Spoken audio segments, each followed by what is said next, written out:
नमस्कार दोस्तों, स्वागत है आप सभी का study for exam YouTube channel में। आज फिर हम आप सभी के लिए जीके जीएस का 25 महत्वपूर्ण प्रश्न रिवीजन कराने वाले हैं, जो बिहार पुलिस कांस्टेबल एग्जाम के लिए काफ़ी महत्वपूर्ण साबित होगा। यह रिवीजन क्लास का 11वां पार्ट है। इसके पहले 10 वीडियो अपलोड किया गया है। यदि आप वो नहीं देखे हैं तो चैनल के प्ले लिस्ट में जाकर देख सकते हैं। ठीक है, इसमें जो भी प्रश्न दिया गया है प्रीवियस ईयर और सेट प्रैक्टिस से प्रश्न लिया गया है। तो बिहार पुलिस की जितने भी छात्र तैयारी कर रहे हैं उन सभी के लिए काफ़ी महत्वपूर्ण होने वाला है यह वीडियो। तो वीडियो को शुरू से अंत तक देखना है और सभी प्रश्न को ध्यानपूर्वक पढ़कर उसे याद कर लेना है। तो चलिए शुरू करते हैं और देखते हैं आज का पहला प्रश्न।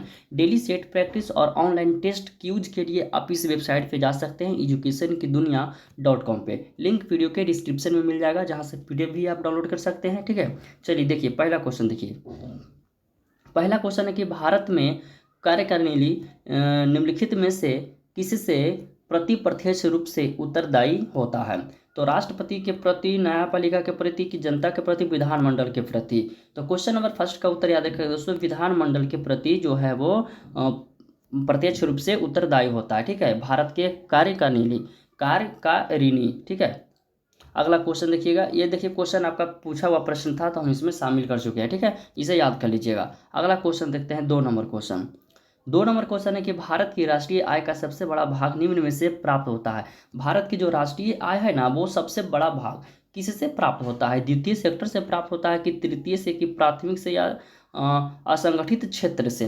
तो याद रखिएगा कि भारत की जो राष्ट्रीय आय है वो सबसे बड़ा भाग तृतीय सेक्टर से प्राप्त होता है। वो कितना प्रतिशत प्राप्त होता है? तो ये रिपोर्ट जो है 2020 से 21 की रिपोर्ट के आधार पे हम आपको बता रहे हैं कि तृतीय क्षेत्र से भारत की राष्ट्रीय आय जो है वो तृतीय सेक्टर से 51% जो है वो क्या वो प्राप्त हुआ है। ठीक है, और वहीं द्वितीय क्षेत्र से यदि हम बात करते हैं तो द्वितीय क्षेत्र से आपका है 29%, और द्वितीय क्षेत्र से, ठीक है, ये हो गया द्वितीय क्षेत्र से और ये हो गया तृतीय क्षेत्र से। और प्राथमिक कृषि क्षेत्र से यदि हम बात करें तो कृषि क्षेत्र से आपका जो डाटा निकल के आ रहा है वो 19.9% आपका बताया जा रहा है। ठीक है, ये 2020 से 21 की रिपोर्ट के अनुसार यह जानकारी आपको दिया जा रहा है। ठीक है, तो आप इसे याद रखिएगा। तो आप देख रहे हैं कि तृतीय सेक्टर से सबसे ज़्यादा यहाँ पे प्राप्त हो रहा है। ठीक है, तो याद रहेगा सभी को कि भारत की राष्ट्रीय आय का सबसे बड़ा भाग जो है वो तृतीय सेक्टर से प्राप्त होता है। ठीक है, अगला क्वेश्चन, 3 नंबर क्वेश्चन देखिए। 3 नंबर क्वेश्चन में कि एशिया की छत है। एशिया की छत पूछा गया। ठीक है, तो एशिया की छत जो है वो पामीर का पठार है, या हिंदू कुश पर्वत है, कोमितांग का पठार है, और करामूंग का पर्वत समूह है। तो इसका जो है पामीर का पठार ही एशिया का छत कहा जाता है। ठीक है, तो इसका उत्तर क्या हो जाएगा? ऑप्शन ए हो जाएगा। ठीक है, अगला क्वेश्चन देखते हैं, 4 नंबर क्वेश्चन। 4 नंबर क्वेश्चन में क्या है कि देशांतरीय यमोत्तर है। तो दोस्तों देशांतर यमोत्तर जो है वो समांतर अर्धवृत्त है। ठीक है, क्या है दोस्तों? समांतर अर्धवृत्त। तो इसका उत्तर क्या होगा? ऑप्शन ए याद रखिएगा सभी लोग। ठीक है, 4 नंबर प्रश्न का। 5 नंबर प्रश्न में क्या पूछा गया है, ध्यान दीजिएगा। देखिए ये 4 नंबर प्रश्न का थोड़ा यहाँ पर देखिएगा, कुछ इससे रिलेटेड पॉइंट आपको याद रखना होगा। देशांतरीय यमोत्तर जो है, याद रखिएगा कि देखिए ध्रुवों से विषुवत रेखा की ओर बढ़ने पर देशांतर के बीच की जो दूरी होती है वो क्या बढ़ती है कि घटती है? तो इस तरह से एक प्रश्न पूछ सकता है। ठीक है, कि ध्रुवों से विषुवत रेखा की ओर बढ़ने पर देशांतर के बीच की दूरी, खाली स्थान दे देगा, नीचे रहेगा बढ़ती है, घटती है, बराबर रहती, कोई परिवर्तन नहीं होता है, इनमें से कोई नहीं, या इनमें से सभी।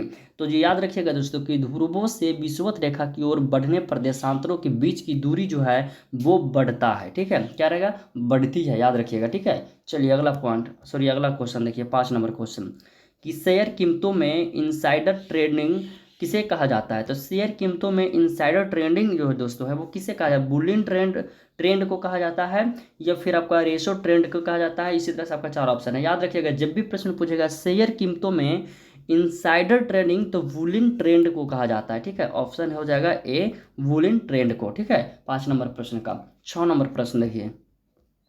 6 नंबर प्रश्न में क्या कराए कि प्रजातंत्र की जड़ें निम्न द्वारा नष्ट की जा सकती है। काफ़ी महत्वपूर्ण प्रश्न है कि प्रजातंत्र की जो जड़ है, यानी ये बोल सकते हैं कि प्रजातंत्र जो है वो किसके द्वारा नष्ट किया जा सकता है? तो साम्यवाद के द्वारा, आतंकवाद एवं विद्रोह के द्वारा, भाषाओं में विविधता के द्वारा, और भारतीय जीवन में बदलाव के द्वारा। तो देखिए भारतीय जीवन ये आपका हो गया आतंकवाद एवं विद्रोह के द्वारा जो है वो भारत की प्रजातंत्र की जो है वो जड़ का उसको नष्ट किया जा सकता है, प्रजातंत्र को नष्ट किया जा सकता है। ठीक है, तो इसका उत्तर क्या हो जाएगा? ऑप्शन बी हो जाएगा 6 नंबर प्रश्न का। 7 नंबर क्वेश्चन देखिए। 7 नंबर क्वेश्चन है, निम्न में से कहाँ केंद्रीय खाद्य प्रौद्योगिकी अनुसंधान केंद्र स्थित है? ठीक है, निम्न में से कहाँ, लखनऊ में, रांची में, हैदराबाद में कि मैसूर में, कहाँ जो है वो केंद्रीय खाद्य प्रौद्योगिकी अनुसंधान केंद्र है? तो 7 नंबर प्रश्न का उत्तर याद रखिएगा दोस्तों, ऑप्शन डी मैसूर में स्थित है। ठीक है, इसकी स्थापना की बात करते हैं तो 1990 में ईस्वी होगा। ठीक है, 1990 ईस्वी में हुआ था। चलिए अगला क्वेश्चन, 8 नंबर क्वेश्चन देखिएगा। 8 नंबर प्रश्न में क्या कह रहा है कि मुगल गार्डन किस शहर में स्थित है? तो मुगल गार्डन जो है वो ये आपका दिल्ली में स्थित है, नई दिल्ली में स्थित है। ठीक है, याद रहेगा सभी को, मुगल गार्डन किस शहर में स्थित है? नई दिल्ली में स्थित है। ठीक है, 9 नंबर क्वेश्चन देखिएगा। 9 नंबर प्रश्न में क्या पूछा गया, यदि किसी खिलाड़ी को फीड रैंक मिला है तो वह कौन सा खेल खेलता है? यदि किसी खिलाड़ी को फीड रैंक मिलता है तो कौन सा खेल खेलता है? तो शतरंज का खेल। ठीक है, क्वेश्चन नंबर 9 का हो जाएगा ऑप्शन सी, शतरंज का हो जाएगा। ठीक है, शतरंज का खेल सबसे पहले भारत में खेला गया दोस्तों, इसको भी ये भी याद रखिएगा। अगला क्वेश्चन, शतरंज खेल दो खिलाड़ियों के बीच होता है। ठीक है ना। 10 नंबर को, भारत में किस चुनाव में अनुपातिक प्रतिनिधित्व प्रसिद्ध पद्धति का प्रयोग होता है? ठीक है, ध्यान दीजिएगा, भारत के किस चुनाव में अनुपातिक प्रतिनिधित्व पद्धति का प्रयोग होता है? तो राज्यसभा के चुनाव में होता है कि विधान परिषद के सदस्यों के चुनाव में, राष्ट्रपति के चुनाव में, या राष्ट्रपति के चुनाव में? किस चुनाव में जो है वो प्रतिनिधित्व पद्धति, अनुपातिक प्रतिनिधित्व पद्धति का प्रयोग किया जाता है? तो याद रखिएगा इस प्रश्न का उत्तर कि राष्ट्रपति के चुनाव में किया जाता है अनुपातिक प्रतिनिधित्व पद्धति का प्रयोग। ठीक है, तो 10 नंबर का क्या हो जाएगा? ऑप्शन डी होगा। 11 नंबर क्वेश्चन, 11 नंबर क्वेश्चन में क्या है कि मुगल काल के दौरान एक विदेशी यात्री भारत आया था, उसने एक विशेषज्ञ के रूप में तख्ते ताउन मयूर सिंहासन का वर्णन किया, उसका नाम था। तो मुगल काल के दौरान एक विदेशी यात्री जो भारत आया था, वह यात्री ऑस्टिन ऑफ वैदो था। ठीक है, ठीक है, वो कौन था? ऑस्टिन ऑफ वैदो, जो विदेशी जो आपका विशेषज्ञ के रूप में तख्ते ताउस मयूर सिंहासन का वर्णन किया था। ठीक है, इसका हो जाएगा उत्तर ऑप्शन डी। 12 नंबर क्वेश्चन देखिएगा। 12 नंबर क्वेश्चन है कि तंबाकू निषेध दिवस कब मनाया जाता है? तो तंबाकू निषेध दिवस जो है वो कब मनाया जाता है? तो इसका उत्तर याद रखिएगा दोस्तों, 31 मई को मनाया जाता है। ठीक है, और यदि एक आदमी एक दिन में एक सिगरेट पीता है तो अपना जीवन काल का 10 मिनट जो है वो गवा रहा है। ठीक है, ये सब देखिए, जब पढ़िएगा ना इससे रिलेटेड विशेष जानकारी तो बहुत सा आपको इसमें नॉलेज मिलेगा। तो यदि आप लोग भी तंबाकू वगैरह का सेवन करते हैं तो जहाँ तक हो सके उसे छोड़ ही दें। चलिए अगला क्वेश्चन, मानसिक तौर पर भी आपको वो क्या है ना कि बीमार कर देगा। चलिए अगला क्वेश्चन देखिएगा। 13 नंबर क्वेश्चन, अगर प्रधानमंत्री ऊपरी सदन का सदस्य होगा तो क्या होगा? प्रधानमंत्री अगर ऊपरी सदन का सदस्य होगा तो लोकसभा में विश्वास मत के समय वो अपना मत नहीं दे पाएगा। ठीक है, लोकसभा में विश्वास मत के समय वो अपना मत नहीं दे पाएगा। कौन? प्रधानमंत्री, अगर वह ऊपरी सदन का सदस्य होगा तब। ठीक है, तो 13 का ऑप्शन ए होगा। 14 नंबर क्वेश्चन, 14 नंबर है कि भारत का एकीकरण में किसका हाथ था? तो भारत का जो एकीकरण में है वो किसका हाथ था, यही आपसे पूछा गया प्रश्न। तो इसका उत्तर में याद रखिएगा सरदार पटेल, और उसके साथ ये आपका हो जाएंगे बीपी मेनन का। ठीक है, सरदार पटेल और बीपी मेनन दोनों का। तो 14 का ऑप्शन बी होगा। ठीक है, 15 नंबर क्वेश्चन, 15 नंबर क्वेश्चन में है कि भारत में डेयरी रिसर्च सेंटर कहाँ है? भारत में डेयरी रिसर्च सेंटर कहाँ है? 15 नंबर क्वेश्चन है। ठीक है, तो इसका हो जाएगा ऑप्शन, देखिए डेयरी रिसर्च, ये जो क्रांति भी हुआ था आप सभी को पता है। ठीक है, डेयरी रिसर्च सेंटर जो है इससे संबंधित आपको पता होगा कि भारत में दूध उत्पादन क्रांति कब हुआ था दोस्तों? तो 1970 में हुआ था। ठीक है, याद रहेगा सभी को कि 1970 में हुआ था। तो भारत में डेयरी रिसर्च सेंटर कहाँ है? प्रश्न में तो ये पूछा है, क्रांति तो नहीं ना पूछा है, तो इसका उत्तर हो जाएगा करनाल में। ठीक है, क्या हो जाएगा? करनाल, यह हरियाणा में पड़ता है। ठीक है, करनाल हरियाणा में पड़ता है। चलिए अगला question, 16 number question, 16 number question है, निम्नलिखित में से कौन भारत के निर्विरोध निर्विरोध राष्ट्रपति चुने गए। तो भारत के निर्विरोध राष्ट्रपति की बात किया जाए दोस्तों तो कौन है वो चुने गए हैं, ठीक है। तो ऑप्शन में है doctor Rajendra Prasad, doctor S Radhakrishnan, doctor Zakir Hussain और नीलम संजीव रेड्डी। तो 16 का प्रश्न होगा, नीलम संजीव रेड्डी जो है वो निर्विरोध राष्ट्रपति चुने गए हैं भारत के। ऑप्शन डी इसका सही कीजिएगा। 17 नंबर क्वेश्चन है कि काजीरंगा राष्ट्रीय उद्यान किस राज्य में स्थित है।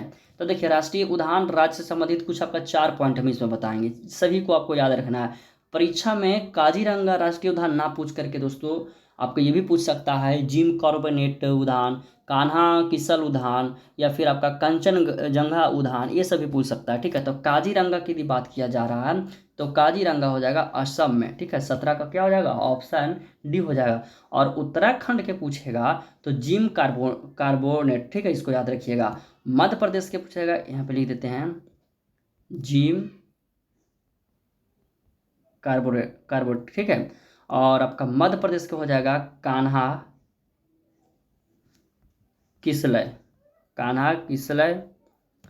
सिक्किम के हो जाएगा कंचनजंगा। ये सब याद रखिएगा, ठीक है। ये चारों पॉइंट आपको याद रखना है, 4 में से कोई एक भी परीक्षा में पूछेगा तो आप उसे सही करके आना है, ठीक है। अगला क्वेश्चन देखिएगा 18 नंबर, सतीश धवन अंतरिक्ष केंद्र कहाँ स्थित है। ये आपका चंद्रयान 3 जो है मिशन, उससे संबंधित जितना भी प्रश्न बना है वो उसका हम वीडियो बना के अपलोड कर दिए इस चैनल पे। यदि वो वीडियो आप नहीं देखे हैं तो इस आई बटन में लिंक मिल जाएगा चैनल वीडियो का, ठीक है। उससे संबंधित करंट अफेयर का प्रश्न बनेगा तो उसको आप देख लीजिएगा और सभी प्रश्न को याद कर लीजिएगा। उसी से रिलेटेड एक प्रश्न पूछा कि सतीश धवन अंतरिक्ष केंद्र कहाँ स्थित है, तो श्रीहरिकोटा में स्थित है, ठीक है। ऑप्शन इसका ए हो जाएगा, श्रीहरिकोटा में, ठीक है। अगला क्वेश्चन 19 नंबर क्वेश्चन है कि दादा साहब फाल्के पुरस्कार किस क्षेत्र में उत्कृष्ट योगदान हेतु प्रदान किया जाता है। तो दादा साहब फाल्के पुरस्कार जो है वो किस क्षेत्र में उत्कृष्ट योगदान हेतु प्रदान किया जाता है, तो यह हो जाएगा आपका चलचित्र, ठीक है, चलचित्र योगदान हेतु प्रदान किया जाता है। तो इसका ऑप्शन क्या हो जाएगा, ऑप्शन सी हो जाएगा।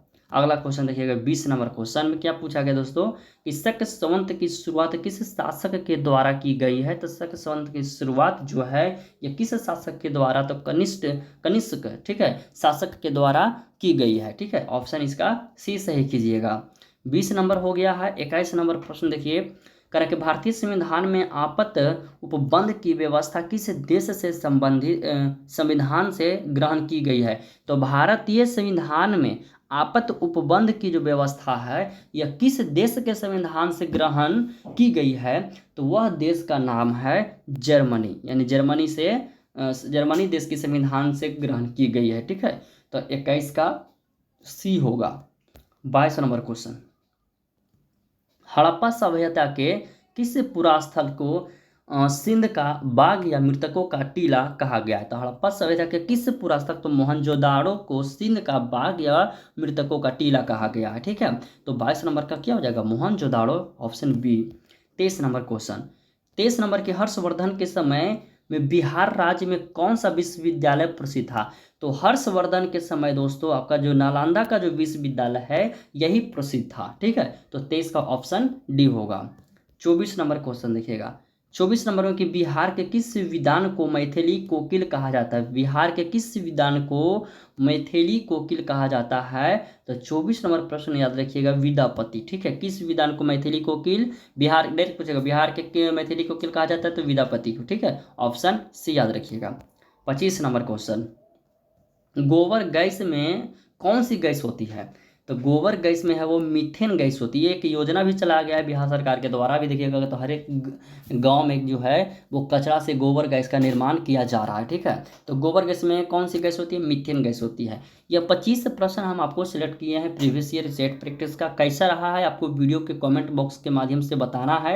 वीडियो को लाइक कीजिए, यदि पसंद आया हो तो अपने दोस्तों को पास शेयर कीजिए और चैनल को सब्सक्राइब कर लीजिएगा दोस्तों, क्योंकि बिहार पुलिस के लिए लाइव क्लास स्टार्ट कर दिया गया है रात्रि 9 बजे, ठीक है। 9 बजे से आपका लाइव क्लास चलता है, तो आप सभी लोग लाइव क्लास में जुड़िएगा जहां पे आपका रिवीजन कराया जाएगा बिहार पुलिस का महत्वपूर्ण प्रश्न का, ठीक है। वीडियो पसंद आए तो लाइक कर दीजिएगा। चैनल को सब्सक्राइब कर लीजिएगा। मिलते हैं अगले वीडियो में। इसका PDF व्हाट्सएप ग्रुप और टेलीग्राम पे मिल जाएगा। दोनों का लिंक वीडियो के